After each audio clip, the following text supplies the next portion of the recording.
Tom, bienvenue, bonjour. Est-ce qu'il est allumé ? Bonjour à tous. Voilà, donc tu es avec nous aujourd'hui parce qu'on voulait creuser un petit peu justement cette thématique du marketing sportif et particulièrement dans le monde de la voile, et ça tombe bien parce que tu travailles aujourd'hui au sein du pôle course et événementiel chez Lorient Grand Large. Et avant de commencer et rentrer dans le vif du sujet, j'aimerais bien que tu te présentes en nous expliquant un peu comment tu es tombé dans ce milieu de la voile. Oui, ça a commencé très jeune, à l'école primaire. J'ai eu un stage avec l'école, organisé par l'école, et puis ça a tout de suite accroché. Le samedi, ça s'est fini le vendredi. Le samedi, j'étais directement au club, je me suis inscrit, et puis de fil en aiguille, j'ai participé à de nombreuses compétitions dans le milieu de la voile. J'ai également été moniteur de voile. J'ai entraîné une équipe sportive à bas niveau, on va dire, au niveau départemental, régional et national. On a participé au championnat de France, il y a eu des podiums au championnat de France, par notamment des coureurs qui sont aujourd'hui sur le circuit Figaro, et donc on était coach. De fil en aiguille, je me suis dit pourquoi pas. J'avais eu la chance de pouvoir faire un lycée en sport-études au Pôle Espoir de Brest, en laser, donc j'avais une notion quand même de ce qui était la compétition. Et pour les études supérieures, en fait, j'aurais aimé faire STAPS, hein. J'aimais bien ce milieu du sport et j'ai toujours été passionné par le sport, et je me suis dit pourquoi pas plutôt allier quelque chose d'un peu plus général et de partir du coup en licence d'économie-gestion à l'UBO de Brest. Donc j'ai fait une licence 1 et une licence 2 d'économie-gestion, et ensuite je suis passé à l'IAE de Brest, donc pour ma licence 3, pour me spécialiser dans le management et la gestion, c'est poursuivi donc un master en marketing des services encore à l'IAE de Brest, et celui-ci en alternance pendant 18 mois. Et c'est à ce moment-là que je me suis dit, pourquoi pas rallier justement cette expérience professionnelle à ma passion, pour en faire, pourquoi pas, mon métier. Et aujourd'hui, j'ai eu la chance depuis le mois de septembre dernier d'être en CDI du coup chez Lorient Grand Large, une association de loi 10901, mandatée par Lorient Agglomération pour organiser les différentes compétitions sportives au départ, enfin organiser ou accueillir, parce qu'on n'a pas là-haut de tous les événements, mais pour accueillir et organiser des événements à Lorient-la-Base, et faire en gros et communiquer, et faire développer en fait le territoire et la course au large à Lorient-la-Base, notamment également par l'accompagnement des coureurs qui y sont basés. Donc voilà. Merci. Donc tu es dans ce milieu depuis tout petit. C'est un milieu que tu commences, malgré ton jeune âge, à bien connaître. On connaît tous, et merci pour la question qui nous fait une transition parfaite, on connaît tous le Vendée Globe, on connaît tous les IMOCA, mais globalement, est-ce que tu peux nous décrypter un peu ce grand milieu de la course au large, en nous expliquant un peu quelles peuvent être les grandes catégories de bateaux qu'on peut y retrouver, voilà. Quel est le panorama aujourd'hui ? Ouais, en fait, la course au large, on peut appeler ça un peu comme une filière en fait de la voile, hein, parce qu'il y a quand même plusieurs filières, hein. Il y a la voile olympique qu'on retrouve avec la voile légère. Il y a on peut appeler ça un peu la voile un peu le show business, plus ou moins, mais qui va être rapproché justement à tout ce qui va être aujourd'hui CIGP ou Coupe de l'Amérique, sur des parcours un peu plus en baie, etc. Et on va avoir la filière, donc la course au large, où là ça va être des parcours un peu plus longs, des parcours de longue distance, un peu un sport, un marathon, on va dire, un sport d'endurance, et où là on a de nombreuses catégories qui vont se courir donc en équipage, en double ou en solitaire. Et donc voilà, pour faire assez simple, on peut y trouver à peu près 6 catégories de bateaux qui sont représentés par des classes chacune, et dont chaque classe de bateau a sa propre jauge qui doit être respectée pour des raisons de sécurité, pour des raisons d'équité également. Et donc on va commencer par le Mini 650, donc qui est un petit bateau de 6,50 m, qui est donc un monocoque, deux types, soit en série, soit en prototype. Le prototype, on peut dire que c'est un petit peu un laboratoire pour expérimenter des bateaux, toujours dans une règle et dans une jauge qui est bien à eux. Mais bon, libre après à chacun de pouvoir faire un petit peu ce qu'il veut sur le bateau. Et puis après, les séries, des bateaux qui sont construits en série avec un certain nombre, qui ont déjà été on va dire, validés et confirmés sur des courses de certaines catégories. Et donc là, on s'approche un peu plus de la monotypie. La classe Figaro, que certains doivent connaître. D'ailleurs, il y a eu une étape ici l'année dernière de la Solitaire du Figaro, un événement qui a lieu chaque année. Et donc, le Figaro, c'est un bateau de 32 pieds qui est un monocoque. Et là, pour le coup, on est sur de la monotypie puisque tous les bateaux ont été construits à l'identique. Et à part on va dire, plus ou moins les jeux de voile qui peuvent être un petit peu modifiés parce qu'il y a différentes marques de voile, mais c'est quasiment la seule chose qu'on peut changer. Le classe 40, où là, c'est une classe qui se développe de plus en plus. Hein. Il y a quelques années, on parlait peut-être presque plus d'une classe plus ou moins amateur. Et là, aujourd'hui, on est dans une classe qui se professionnalise énormément. On l'a vu à la Route du Rhum. Il y a eu énormément de bateaux sur la Route du Rhum en classe 40, comme sur les autres d'ailleurs. Hein, c'est une année record. Mais là, c'est vraiment quelque chose qui se développe. Et là, on est sur des bateaux un petit peu plus grands, des bateaux de 40 pieds. Ensuite, on a l'Ocean 50, des bateaux des trimarans, encore un petit peu plus grands, de 50 pieds. Et là, qui justement sont des parcours qui, du moins des saisons qui se mettent un petit peu en route là, progressivement. Vous avez peut-être entendu parler du Pro Sailing Tour. J'ai fait une petite slide juste après pour vous montrer les différentes classes. Mais voilà, c'est des bateaux qui aujourd'hui se professionnalisent de plus en plus. Il y en a, si je raconte de bêtises, il y en a 10 sur le circuit. Il y en a encore un qui doit être attribué pour pouvoir participer. Mais voilà, c'est une classe qui reste assez limitée justement pour éviter que ce soit des classes qui soient, parce que là, j'en parlerai après, mais voilà, sur les courses aujourd'hui, il faut un processus de qualification, parce que tellement le nombre de bateaux aujourd'hui afflue et devient compliqué à gérer. Ensuite, l'IMOCA, que vous connaissez, je pense, tous, notamment de la part du Vendée Globe, donc un monocoque.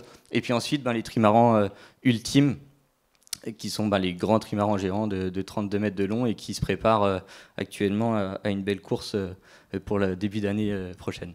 Alors justement, j'imagine que les budgets pour des partenaires potentiels ne sont pas du tout les mêmes en fonction des classes, sans forcément détailler tous les budgets, mais est-ce que tu peux nous donner deux exemples ?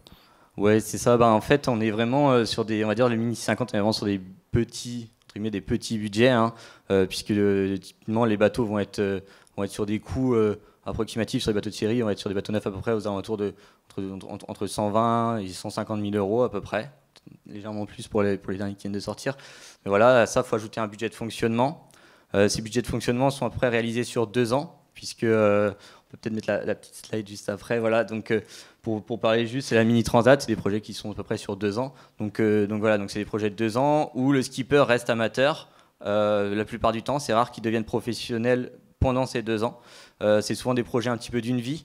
Les skippers de cette classe-là vont être amenés justement à prendre des congés sans solde ou des choses comme ça pour pouvoir participer aux courses, aux entraînements. Et souvent, la dernière année, soit ils arrêtent totalement leur travail, soit ils arrivent à combiner les deux, mais souvent ça peut être compliqué. Mais voilà. Et l'idée, leur objectif, c'est une aventure, traverser l'Atlantique sur un petit bateau de 6,50 m. Et puis après, plus on va monter dans les budgets, plus ça va être important. Et comme l'a dit tout à l'heure Antoine, voilà, c'est pour vous donner un ordre d'idée, on va avoir le petit, et puis après on va avoir le grand, où justement là on va être sur des budgets, des très gros budgets avec les ultimes, où à la construction on va s'approcher plus, on parlait plus en millions d'euros et on dit un peu plus de dizaines de millions d'euros. Donc c'est vrai que ouais, il y a vraiment pour tout le monde. Dans la course au large et même au sein des catégories, typiquement les catégories IMOCA, je me souviens justement de Jean Le Cam qui, à l'arrivée de son Vendée Globe, disait que voilà, on pouvait être performant avec des budgets assez restreints, on n'était pas obligé d'avoir des budgets qui explosent. Donc voilà, donc ça reste, on parle déjà en millions d'euros, mais voilà, il y a quand même un différentiel entre les projets qui peuvent être intéressants. Et au sein de ces projets-là, j'ai eu l'exemple l'année dernière, j'ai travaillé avec Luc Berry, le bateau classe 40 Lamotte, et qui lui était un peu un regroupement d'entreprises, notamment qui travaillent ensemble déjà dans le rugby. Et donc voilà, donc ils ont pu il a pu construire ce projet-là, notamment avec ce groupement d'entreprises. Donc en résumé, malgré l'image qu'on en a, le marketing sportif dans la voile peut être accessible à des budgets entre guillemets, modéré. Oui, c'est ça. Après, à différentes échelles, exactement. C'est un petit peu ça. Là, on peut voir, je pense que, voilà, là, j'ai mis, on va dire, les courses un peu majeures sur les différents événements. C'est des courses qui sont connues au calendrier. La Mini Transat, je pense que parmi vous, il y en a certains qui ne connaissent pas du tout. Par contre, le Vendée Globe, ben, ça parle à tout le monde. On a tous entendu parler du Vendée Globe, ou au moins de la Route du Rhum qui a eu lieu l'année dernière. Ça a fait quand même parler. Et c'est vrai que, ben, après, à différentes échelles, aujourd'hui, on va plus parler d'une communication, on va dire, interne sur des projets de type Mini 650 ou Figaro, pour faire justement, ben, faire valoriser la communication interne en faisant participer ses collaborateurs au sein de l'entreprise, animer des jeux, des goodies, pour avoir ce sentiment d'appartenance que pouvait nous expliquer tout à l'heure Antoine.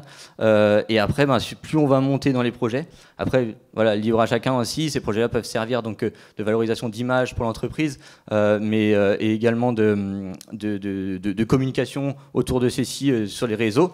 Mais il n'y aura pas de retour TV, par exemple. Par contre, plus on va monter dans les projets, plus ben, on va avoir des retours TV sur les Vendée Globe, sur les routes du Rhum. On va avoir des retours TV, ou alors même sur la course qui se prépare pour les ultimes, l'Arkea Ultime Challenge. Ben là, il y en a un naming, Arkea qui prend le naming de la course, tout comme la Transat Jacques Vabre, mais donc voilà, donc là on a une naming exactement. Mais voilà, ça va être des classes où il va y avoir énormément de retours médiatiques, et puis on peut voir que de plus en plus en fait la voile est de plus en plus médiatisée et s'ouvre au grand public. Et il y a une volonté aussi en interne des organisations justement de partager cette valorisation de la voile auprès du grand public, et notamment auprès des enfants. En tant qu'organisateur de courses, on est amené en fait à proposer aux écoles, aux enfants de l'agglomération, aux enfants du mairie. Voilà, il y a tout cet aspect social, environnemental et technologique qui est regroupé au sein de la voile, et c'est pour ça qu'en fait il y a un partage entre l'entreprise et le skipper qui peut être extrêmement intéressant. Alors on reviendra tout à l'heure sur la notion des valeurs. Antoine nous a tout à l'heure présenté un peu l'historique du marketing sportif. Est-ce que tu peux nous présenter un peu quelles sont les opportunités qu'on peut retrouver aujourd'hui, en 2023, dans le milieu de la voile, pour une marque ? Oui, donc ben, comme j'ai pu le dire justement, les opportunités, ben, aujourd'hui la voile se démocratise, les opportunités s'agrandissent. Et du coup, dans une stratégie d'entreprise, c'est extrêmement intéressant. Donc, un peu comme j'ai pu en fait vous l'évoquer, on va rester sur deux types pas deux types, mais après chacun va être libre à chacun d'utiliser en fait ce sponsoring-là et la communication qu'il va mettre autour, justement pour valoriser ce partenariat. En sachant qu'aujourd'hui, sur de nombreuses courses, on se retrouve avec notamment des médiamans à bord. Je reprends les propos d'Antoine, où justement on avait actuellement les bateaux sont en course sur l'Ocean Race, les IMOCA, et on reçoit des photos sur les réseaux à bord. Il y a une certaine storytelling autour de ces projets qui permet en fait avant on suivait la course. Aujourd'hui, on la vit un peu plus de l'intérieur. Et je pense que c'est ce qui attire réellement les personnes. Il y a eu pendant le Vendée Globe, on était tous confinés au départ du Vendée Globe. Ils ont battu des records d'audience sur le départ. Il y a eu vraiment cet engouement-là autour du Vendée Globe. Il y avait certaines choses, une aventure humaine, un certain pouvoir de liberté d'aller sur l'océan, l'aspect environnemental, l'aspect sociétal, je reviens. Mais voilà, c'est vraiment, je pense, les valeurs qui sont propices aujourd'hui au développement, et après libre à chacun, comme j'ai dit, de pouvoir l'utiliser comme bon lui souhaite. Au-delà de la passion qui paraît évidente pour monter et construire un projet d'une envergure aussi importante, quelles sont les grandes étapes d'un projet dans sa construction avant qu'il puisse voir le jour et qu'il devienne réalité ? Déjà, on peut partir du principe qu'un projet, c'est une finalité en fait, d'action qui sont mis en relation pour arriver à un besoin, un objectif qu'on s'est fixé. Dans la course au large, comme je vous ai dit, on peut voir que ces projets-là sont un petit peu cycliques, notamment sur par exemple la Mini Transat, elle a lieu tous les 2 ans. Il y a un processus de qualification pour y arriver. Donc en gros, les projets durent à peu près entre 2 et 3 ans. Sur la Solitaire du Figaro, ça a lieu tous les ans. Donc c'est compliqué d'être performant, c'est un circuit qui est très élitiste, c'est compliqué d'être performant la première année où on arrive. Souvent, les skippers vont partir sur un projet d'1 an, reconductible sur une 2e année, reconductible sur une 3e année. Et après, voilà, c'est la confiance que lui donnera son partenaire pour pouvoir continuer à faire vivre cette histoire et à continuer justement à performer, à aller chercher cette performance du bateau. Et après, on va avoir les autres catégories qui vont être également des catégories assez cycliques. Le Vendée Globe, c'est tous les 4 ans. La Route du Rhum, c'est tous les 4 ans. La Transat Jacques Vabre, c'est tous les 2 ans. Donc voilà, faut être... quand on part sur un projet, on a une date fixe qui est le départ de la course. Et on ne sait pas quand on arrive. On espère arriver de l'autre côté. Souvent, c'est les transatlantiques, donc on espère arriver de l'autre côté. Et j'ai eu la chance, lors de mon mémoire, de participer à un entretien avec le groupe Actual, qui ont le trimaran ultime, et qui ont suivi Yves Le Blévec pendant quelques années, qui ont débuté en Mini 650 avec lui, et qui ont gravi les échelons et qui sont aujourd'hui en ultime. Il est en train de passer la main, mais il reste quand même directeur du projet. J'ai eu la chance de m'entretenir avec le partenaire qui m'a dit, dans la course au large, c'est malheureux, mais il y a deux façons d'exister. C'est soit on gagne, soit on se retourne.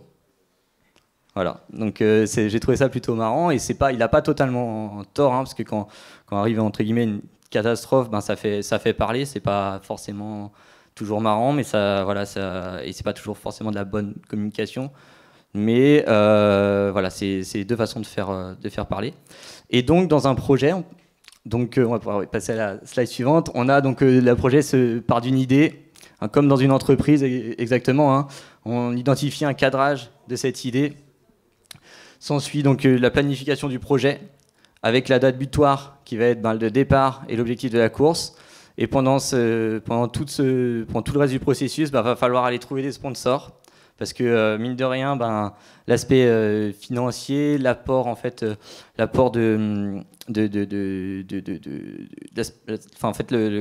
je peux expliquer ça, le chef de projet et son équipe vont faire vivre le projet grâce à des ressources humaines, à des ressources matérielles et des ressources financières. Et donc l'idée, c'est vraiment de pouvoir avoir le budget qui est compatible avec l'objectif qu'on se fixe. Et donc là, à ce moment-là, ça devient compliqué, parce qu'il ne suffit pas d'être un bon marin pour prendre le départ de la course. Il faut être capable de, si je puis dire, séduire le partenaire pour qu'il puisse l'accompagner et qu'ils vivent une belle histoire ensemble et aller jusqu'au bout du processus, jusqu'au bout de l'objectif. Donc voilà. Et du coup, arrive le suivi contrôle, avec les entraînements, la qualification. Une fois qu'on a trouvé le budget, tout ce qui va être de la partie chantier, c'est vraiment des budgets qui sont lourds. Les skippers sont de vrais chefs d'entreprise. Et enfin arrive l'arrivée de la course, on fait un bilan en sponsor, et là, qu'est-ce qu'on fait? Est-ce qu'on y retourne? Est-ce qu'on arrête? Souvent, avant la course, déjà, il peut y avoir une idée. Et si on y retourne, est-ce qu'on y retourne dans la même catégorie pour faire mieux? Ou est-ce qu'on y retourne avec une catégorie au-dessus? Enfin voilà, c'est des questions qui sont posées en interne et qui peuvent être justement libres à chacun encore de voir selon ce qu'a pu apporter l'échange qu'il a pu avoir et l'apport qu'il y a eu, on va dire, dans la relation gagnant-gagnant. Alors justement, une fois que le projet est en route, le sujet central pour toutes les parties en présence, c'est-à-dire le skipper et son équipe et les partenaires, c'est la création de valeur. Comment aujourd'hui et qu'attend un skipper de ses partenaires et que peut attendre un partenaire de son skipper justement sur cette notion de création de valeur qui est centrale? Ouais, ça a été un petit peu du coup le sujet que j'ai étudié lors de mon mémoire. Et pour un peu identifier justement le rôle de chacun dans cette co-création de valeur, on peut partir du principe que sans partenaire, le skipper ne pourra pas participer à la course, et que s'il n'y a pas de skipper, l'entreprise peut passer à côté d'une stratégie de développement en fait. Donc à partir de ce moment-là, il peut être mis en place de nombreuses choses. Donc voilà, comme en fait je reprends assez simplement en fait les différents points qu'a pu évoquer Antoine juste avant, et je vais essayer de les illustrer au mieux. Mais donc du coup des supports de communication et de valorisation de l'entreprise. Donc là on est clairement sur une partie de notoriété et de médiatisation du projet afin d'essayer justement de gagner en termes de notoriété et du coup de vente. On va également associer son image à une personne et un projet. Donc là, le skipper peut devenir ambassadeur du projet. Donc là, c'est quelque chose qui est quand même fort. Et associer une marque à un skipper est toujours plutôt valorisant. Les skippers sont en général des personnes avec des... On ne va pas leur donner trop d'éloges non plus, mais c'est des personnes qui sont bien construites, qui ont des savoir-faire, qui ont suivi des cursus souvent d'ingénieurs, des cursus assez longs en termes d'études, même s'ils ont beaucoup navigué, ils ont une connaissance de l'aspect environnemental, voilà, et c'est quelque chose qu'ils font d'ailleurs très attention. En mer, il y en a beaucoup qui militent justement pour toute cette partie-là. Donc c'est plutôt valorisant pour les entreprises et l'image qui en découle. On peut également exploiter cet outil stratégique qui est le bateau et le projet à des fins de relations B2B. Inviter ses partenaires, c'est une expérience exceptionnelle. Inviter ses partenaires sur un départ de course, c'est des choses qui sont quand même sympas et qui renforcent les liens. Être présent sur un bateau, c'est une expérience unique. Je pense que c'est un des seuls sports qui peut donner justement l'opportunité aux partenaires de pouvoir participer et être à la place du skipper, puisque quand on est en mer, on peut donner entre guillemets assez facilement la barre à son partenaire. Et je pense que le fait que le partenaire soit au centre de ce projet et qu'il vive la même expérience, c'est quelque chose qui... pas beaucoup de sports où on peut le retrouver, je pense. En tout cas, j'en y vois pas beaucoup. Et notamment maintenant sur les compétitions, il y a également des prologues, des choses comme ça où les partenaires peuvent être intégrés au sein de l'équipage. Et donc là, ça veut dire vraiment vivre l'expérience vraiment de l'intérieur, quoi. Donc je pense que c'est un sport là-dessus, c'est vraiment un sport unique et exceptionnel. Il y a un partage des compétences et de l'expérience entre les skippers et les partenaires. C'est pas seulement l'aspect financier, bien qu'il soit présent, mais c'est également l'aspect matériel. Un partenariat, il n'y a pas que l'aspect financier, l'aspect matériel. Et notamment, du coup, j'ai eu la chance lors de mon mémoire de m'entretenir avec Marc Lefloïc, qui est le PDG du groupe maintenant Lumibird, qui avait avant également Keopsis, et qui a eu sur deux campagnes de Solitaire du Figaro, qui a d'abord été avec partenaire de Charlie Dalin, quand il était en Solitaire du Figaro, qui sera Solitaire du Figaro, et de Michel Desjoyaux. Et j'ai eu la chance de m'entretenir avec cette personne qui, justement, lui, il y avait un intérêt à faire tester des innovations qu'ils avaient mis en interne à bord des bateaux. Donc lui, il apportait un financement, mais il y avait également un retour d'expérience et un échange entre les deux parties qui était clairement intéressant et important. Donc c'est pas seulement l'aspect communication du projet, mais c'est aussi... lui, il avait plusieurs choses là-dessus, mais notamment cette chose-là qui, lui, a apprécié. Ils échangent encore sur certaines choses, notamment encore aujourd'hui, alors qu'il y a eu quelques années qui se sont passées depuis.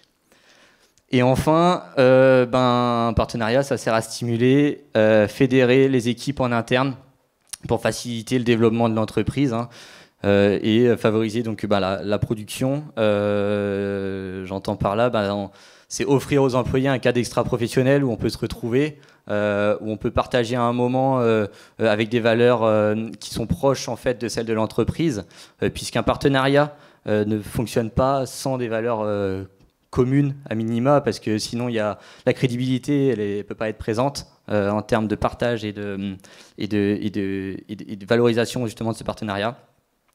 Et donc proposer justement un cadre extra-professionnel et de partager des expériences en interne à ses collaborateurs, c'est quelque chose de je pense fort, et notamment suivre des courses comme le Vendée Globe pendant 3 mois. Je pense qu'en interne dans l'entreprise, je pense que ça peut être intéressant, faire des petits paris,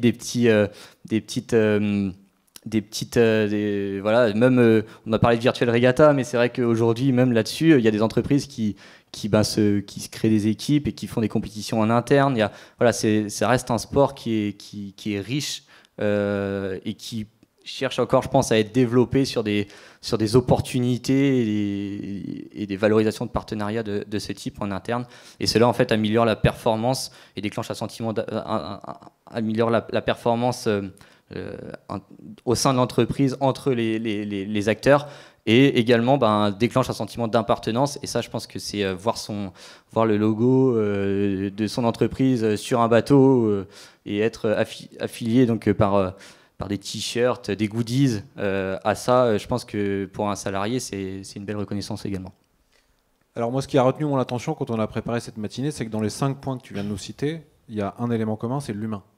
Et la course au large a cette particularité d'être un sport à part entière dans lequel les valeurs humaines sont extrêmement développées, de la construction du projet, mais y compris dans la course et même dans des courses en solitaire. Est-ce que, au regard du développement du sport, de la course au large aujourd'hui qu'on observe en France et dans le monde, est-ce qu'il n'y a pas un risque que ce sport perde un peu de ses valeurs humaines qui sont intrinsèquement liées au sport, au profit d'une approche un peu plus business, comme on a pu voir de façon extrapolée ou moins dans certains sports? Je pense par exemple au foot, qui est devenu quand même globalement un sport business, mais d'autres. Voilà. Est-ce qu'il n'y a pas un risque de perdre ce qui, au final, nous attache tous un peu à ce sport qu'est la voile? Oui, c'est vrai que aujourd'hui la course au large a quand même pris une ampleur assez importante. Ça a été assez critiqué, mine de rien, cette route du Rhum. Il y a eu énormément de personnes à venir sur le village. Pour différents points, ça a été un petit peu critiqué, mais ça a été, mine de rien, un super bel événement. Et donc, on voit également que la course au large coche beaucoup de cases dans l'élaboration d'une stratégie dans l'entreprise, puisque on les voit ici. Ça a quand même un large panel qui permet justement de rendre bénéfique ce partenariat. Et je pense qu'aujourd'hui, les entreprises ont également compris que la conscience de matière, on va dire l'aspect sport et culture sont des choses qui vont permettre justement à l'entreprise de se mettre en valeur sur différents points.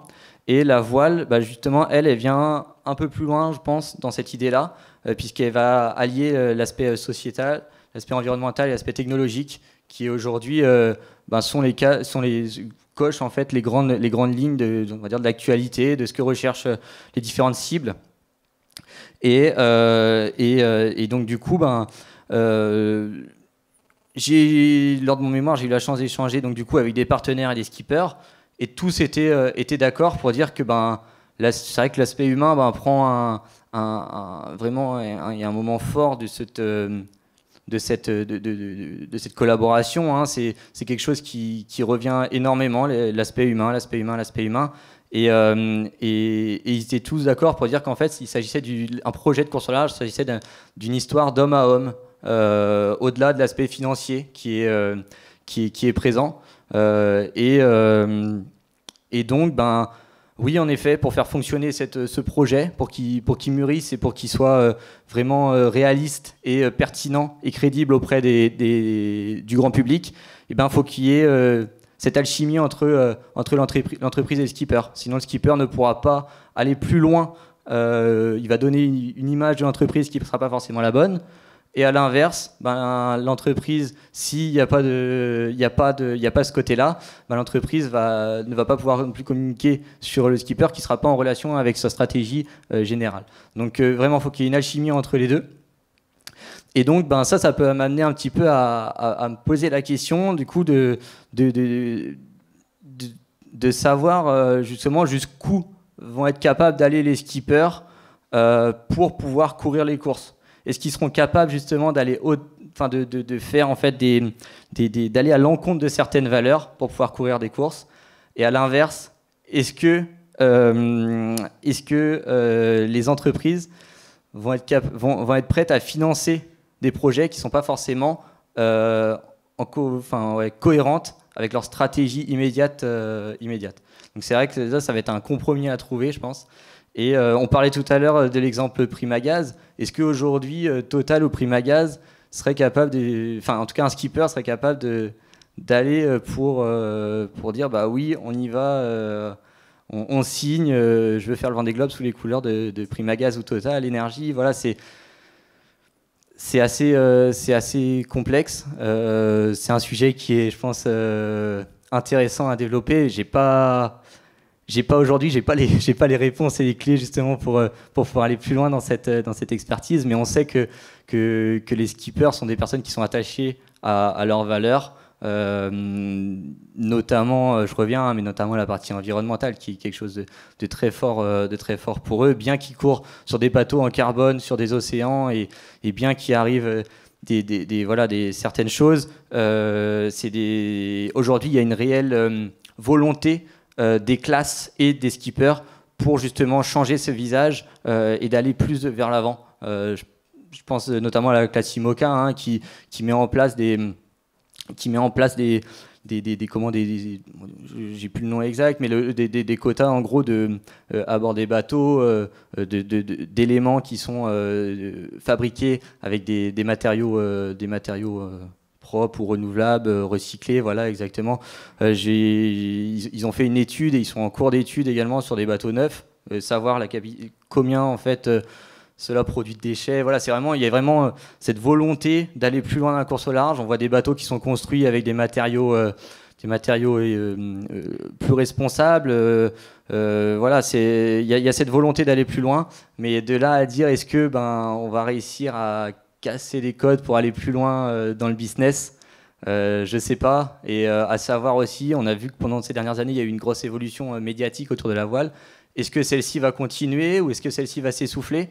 Je pense que mine de rien, je pense que le Covid a un petit peu aidé, avec notamment le Vendée Globe. Ça a été la seule compétition sportive qui a eu lieu à ce moment-là. Donc je pense que ça a aidé. Est-ce qu'on va continuer? Est-ce que ça va s'essouffler? Je pense que ça va être la question des prochaines années, et je pense que ça va être vraiment intéressant à suivre tout ça. On pourra tout à l'heure en parler avec Mickaël qui nous donnera son regard en tant que représentant de la marque.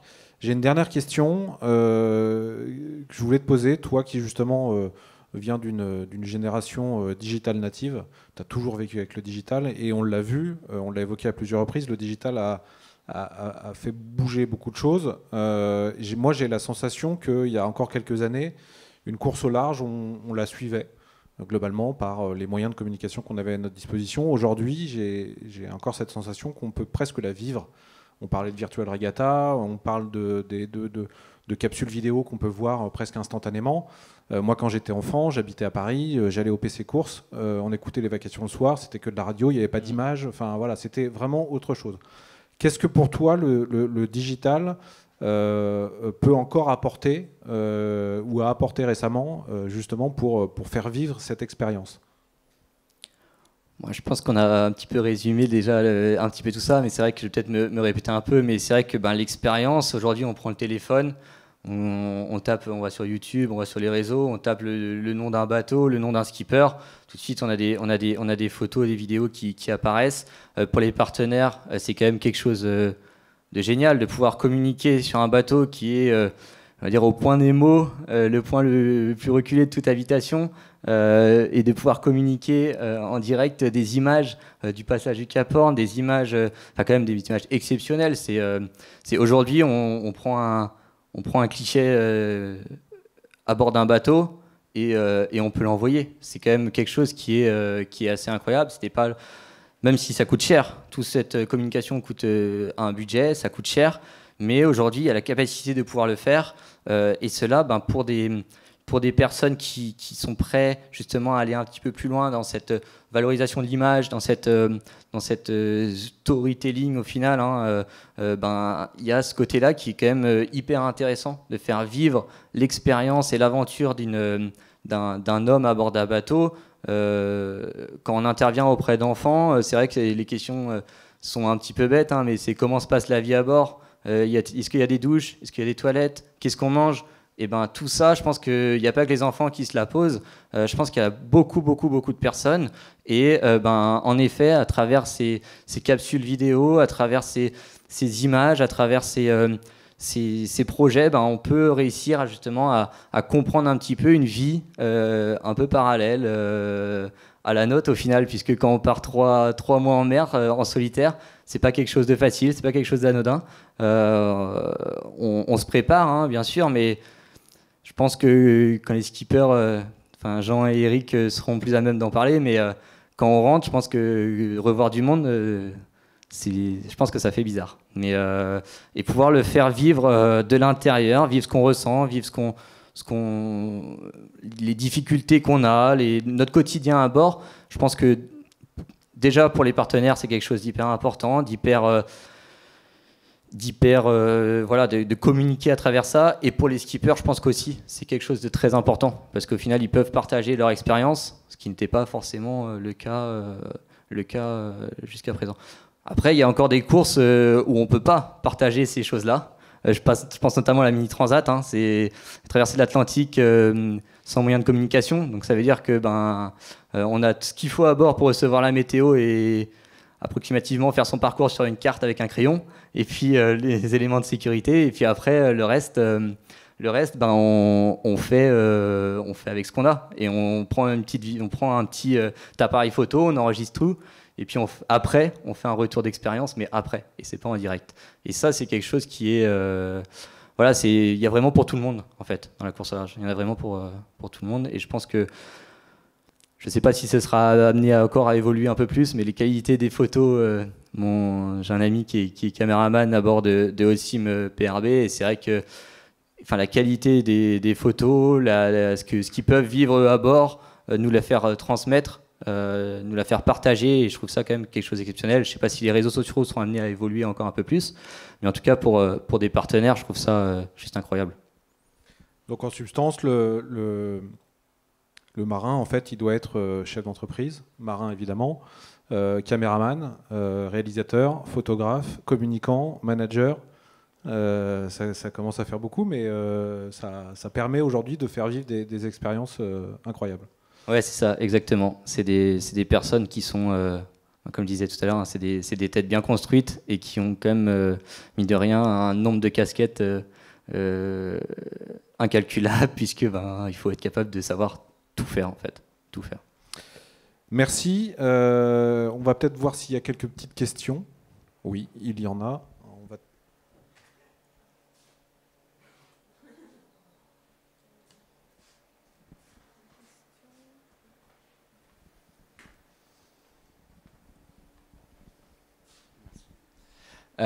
Selon toi, si tu devais conserver un seul avantage, un avantage principal qu'un skipper peut mettre en avant pour convaincre, enfin au moins tenter de convaincre un sponsor de l'être, pour toi ce serait lequel? Parce que on voit par exemple la Route du Rhum qui a lieu tous les 4 ans. Qu'est-ce qui peut faire pencher la balance par rapport par exemple à du foot qui a lieu tous les week-ends, qui est peut-être plus médiatisé? Peut-être plus accessible, parce que quand on arrive sur des ultimes, ça arrive un certain budget. Selon toi, si tu devais garder vraiment un seul avantage à mettre en avant, ce serait lequel? Là, je pense qu'on va un peu retourner dans le fait qu'il y ait plusieurs classes, plusieurs catégories. Je pense que ça va être vraiment hyper précis pour chaque catégorie, mais typiquement, ça dépend vraiment de la volonté de l'entreprise aussi. De ce qu'ils ont besoin, de ce qu'ils recherchent au moment où justement on va être Ça dépend du budget et de ce côté-là, de ce que l'entreprise a besoin au moment précis. Si a besoin de notoriété et qu'ils ont le budget, ben, pourquoi pas aller plus sur un projet Vendée ou Route du Rhum, hein, sur un classe 40. Mine de rien, on a pu voir que les classes 40 cette année ont quand même eu de la visibilité. Ou alors, bah, si on a un peu moins de budget et qu'on veut faire vivre plus son entreprise, ben, essayer de convaincre sur l'aspect humain, le côté faire fédérer ses collaborateurs autour d'un projet et vendre aussi l'aspect client, l'aspect expérience unique auprès des clients. Voilà, c'est quelque chose, ça je pense que, comme je vous l'ai dit, hein, c'est le sport, pour moi c'est le seul sport où on peut mettre en fait le partenaire ou le client à la place pendant quelques minutes, quelques heures, à la place du skipper, quoi, et à la place du sportif. Et ça, c'est, en tout cas, je connais pas beaucoup de chefs d'entreprise ou du moins de collaborateurs qui vont pouvoir participer à un match de foot avec les pros. Et ben ça, c'est possible. En course au large. Donc voilà, ça c'est quelque chose qui, je pense que ce point-là, faut vraiment l'appuyer, quoi. Et ça, c'est quelque chose qui peut être un élément qui fait basculer la tendance auprès d'un partenaire. Une autre question, peut-être ? Moi, j'aurais peut-être une remarque à faire. Merci pour l'exposé, hein, vraiment très, très riche et très englobant. Enfin, j'ai trouvé ça intéressant. Merci. Une petite remarque complémentaire, c'est vrai que dans ce sport-là, je pense que c'est un des rares sports où en fait on peut aussi voir quand l'entreprise contribue à un projet comme ça, ce à quoi elle contribue. Donc au-delà du projet du skipper, comme je l'ai dit tout à l'heure, à la moitié d'un budget. Alors, il n'y a pas eu de chiffre donné, je me permets juste de citer peut-être un budget moyen, mini 150 000, 40 millions quand on va sur de l'ultime. Et soit on est partenaire principal ou on peut être un pool de partenaires. Donc c'est vrai que les cofinancements peuvent être vraiment très très différents. Mais pour dire que finalement la moitié du financement d'un projet comme ça revient à la construction du bateau et tous les appendices. Et quand une entreprise contribue à un projet comme ça, elle contribue bien sûr au projet du skipper, mais elle contribue aussi finalement à toute l'économie qui va autour d'un projet bateau comme ça. Et ça, c'est peut-être un peu moins perceptible dans d'autres types de sports. Donc ça, je trouve que c'est vraiment intéressant de l'avoir aussi à l'esprit. Merci pour ce complément, en effet. Une dernière question, on voit Jean Locam arriver à l'horizon. Et Éric Bellion est arrivé derrière. Une dernière question peut-être ?